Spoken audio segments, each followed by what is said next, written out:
Y ahora paramos, tomamos aire porque vamos a hablar con Ángel Martín, que ya está en el plató de Ahora, y aquí lo hace con su nuevo libro, Detrás del ruido, que llega justo después de Por si las voces vuelven, que fue un auténtico éxito de ventas, 500.000 lectores, 19 ediciones, y lo hace además con una premisa. Ángel, buenos días, bienvenido. Muy buenas. No finjamos que no sabemos lo que está pasando en esta mesa, ¿eh? Esta mesa está un poco endeble, pero vamos a obviarlo, porque, a ver, Ángel, decíamos, vienes a hablar de tu libro, Detrás del ruido, sí. Un libro que además parte con una premisa que yo creo que todo el mundo puede verse identificado, que es eso de para que los de vez en cuando no saben ni por dónde empezar. Yo creo que todos nos hemos sentido así alguna vez, y así que vamos a empezar por ahí. ¿Por qué Detrás del ruido, Ángel? Pues surge a raíz de una pregunta que me hacían mucho en las firmas que hubo después de Por si las voces vuelven, que la verdad que no lo había pensado. Entonces siempre terminaban de firmar y me decían, oye, ¿y cómo lo haces para que no se vuelva a ir todo al carajo? Y entonces me la hicieron tantas veces que hubo un momento en que pensé, es verdad, ¿cómo lo estoy haciendo para que no se vuelva a ir todo al carajo?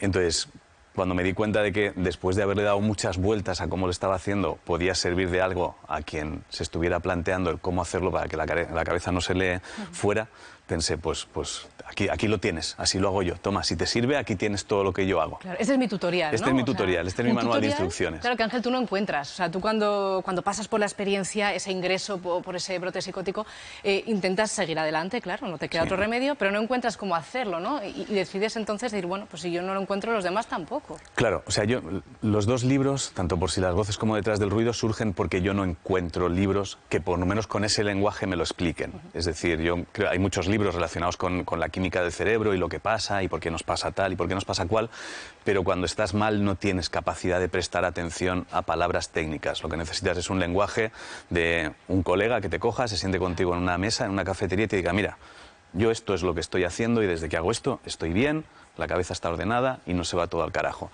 Entonces, como no encontraba libros con ese lenguaje, y yo estaba en una situación en la que de repente ya había superado el brote psicótico, ya habían pasado muchos años sin volver a recaer, pensé, vale, algo de lo que estoy haciendo estará bien, entonces lo voy a plasmar ahí y ya está, o sea, es por eso, claro. ¿Qué es el ruido, Ángel? Porque tú hablas mucho de ese ruido mental que todos tenemos en la cabeza, pero claro, para ti es diferente, bueno, para ti y para muchísimas personas. Sí.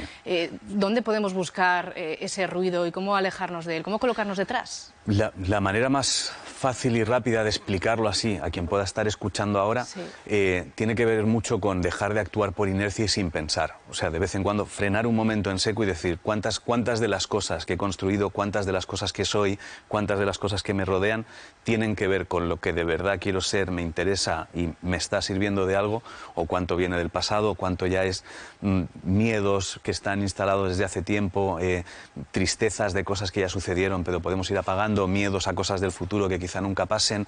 Entonces es tratar de aprender a bajar el volumen de todo eso para descubrir cuáles de los sonidos que hay en la cabeza te sirven para construir de forma consciente en una dirección que digas, vale, ahora está todo bien. Claro, esto es un tutorial, como decíamos, no solo para las personas que han podido atravesar una situación parecida a la tuya, tener algún tipo de enfermedad de salud mental, para todo el mundo. Bueno, es una de las cosas más bonitas que me estoy encontrando con el libro. O sea, mucha gente que me escribe y me dice, oye, que sepas que independientemente de si has pasado por un brote psicótico o no, a mí me está sirviendo esto. Bueno. Porque es verdad que muchas veces tenemos tendencia a esperar que pase algo trágico que nos desubique por completo para empezar a construir de otra forma o tomar otras decisiones.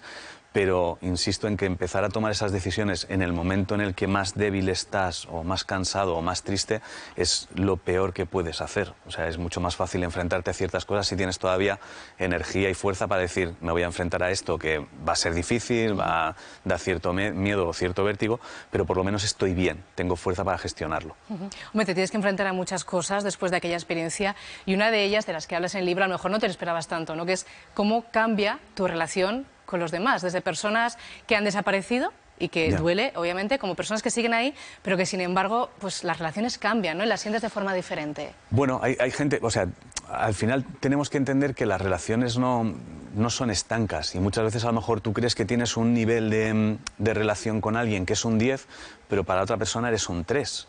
Y entonces de repente muchas veces puede que te suceda algo y esa gente decida desaparecer. O sea, hay gente que no va a estar. Hay veces que me preguntan, claro, yo insisto mucho en quien se largue de tu lado cuando estés muy mal y no vaya a echarte una mano, que le den. Quiero decir, no te preocupes. Y mucha gente dice, claro, pero si esa persona se ha ido porque le estaban arrastrando al fondo y no sé qué es. Obviamente, si tienes a alguien al lado que te está arrastrando al fondo, tienes que largarte. Claro. Yo me refiero a la gente que desaparece simplemente porque las cosas, es que me da un poco de pereza tener que echarte una mano ahora, esa gente fuera. Entonces, bueno, ciertos eventos yo creo que sirven para darte cuenta de que mucha gente que tú pensabas que estaba contigo porque te querían, pues no te querían tanto y ya está, y no pasa nada. Oye, es cierto que los libros, bueno, el primero, Por si las voces vuelven, Detrás del ruido, también tiene ese camino, esa estela de convertirse en todo un éxito, pero hablar de salud mental no es fácil. De hecho, yo creo que afortunadamente ahora se están rompiendo muchos tabúes, estamos hablando de muchas cosas, pero para ti, ¿has notado algún tipo de rechazo? Gente que no quiere saber muy bien, ¿no? Tampoco, o estás encontrando acogida en la sociedad. Yo no, o sea, yo no me he encontrado... También es verdad que aparecen en un momento donde mi trabajo, por así decirlo, estoy rodeado de gente que elijo yo. Afortunadamente, en los últimos 3 años he podido ir eligiendo, construyo con gente de la que quiero rodearme. Entonces es gente que es muy difícil que se comporte conmigo de forma rara. Pero también es verdad que como cuando a mí me pasó lo del brote, nadie supo lo que había pasado, no puedo contrastar, no puedo decir, pues esta persona sí que se cambió su actitud. Cuando yo lo hice público, la gente que tenía que desaparecer, por así decirlo, había desaparecido. Es verdad que una charcutera me atendió regular un día, me atendía bien y después del libro me atendió regular, pero igual fue casualidad. Y aquí tenemos una mesa un poco fofilla, pero esas cosas pasan. No creo que fuera a propósito. Oye, Ángel, esta tarde tienes la presentación aquí en Zaragoza, en el ámbito cultural del Corte Inglés. Está todo el mundo invitado, desde luego. A mí me encantaría poderme quedar hablando contigo horas y horas, pero tenemos que continuar, así que de verdad, gracias por haber venido. A vosotros por el rato. Este libro, Detrás del ruido, pues aparte de muy entretenido, muy necesario, me parece. Así que gracias por haberlo escrito y gracias por haber venido a contárnoslo. A vosotros por la invitación. Un abrazo gigante. Hasta luego. Chao.